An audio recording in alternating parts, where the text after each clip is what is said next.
뉴스 속에 숨은 키워드 찾아서 그 의미 짚어드립니다. 친절한 키워드 시작하겠습니다. 오늘의 첫 번째 키워드 보겠습니다.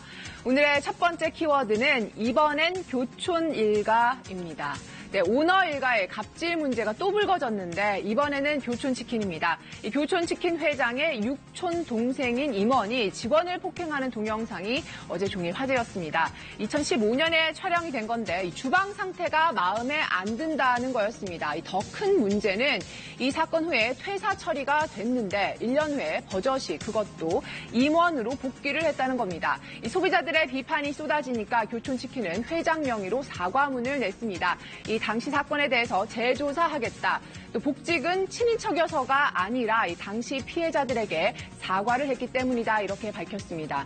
이 회장님의 육촌 동생인 임원은 곧바로 다시 사표를 냈고요. 수리가 됐습니다. 교촌치킨은 가맹점만 1,000개가 넘는데요. 이런 얘기 나올 때마다 가장 피해를 보는 건 애꿎은 가맹점주들입니다. 오늘의 첫 번째 키워드, 이번엔 교촌 일가였습니다.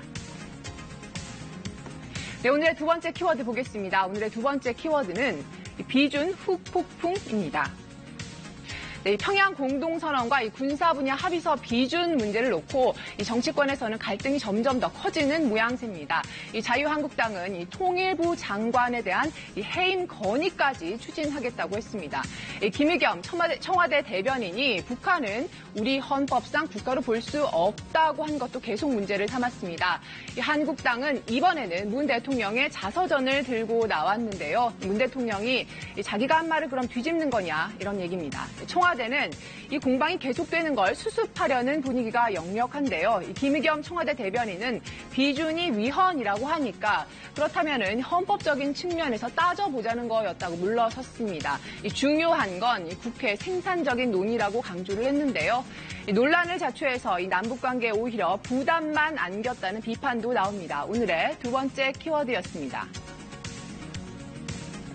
네, 세 번째 키워드로 넘어가 보겠습니다. 이 세 번째 키워드는 추락입니다. 네, 어제 코스피가 2063선까지 내려앉았습니다. 이게 작년 1월 이후에 21개월 만에 가장 낮은 수준입니다.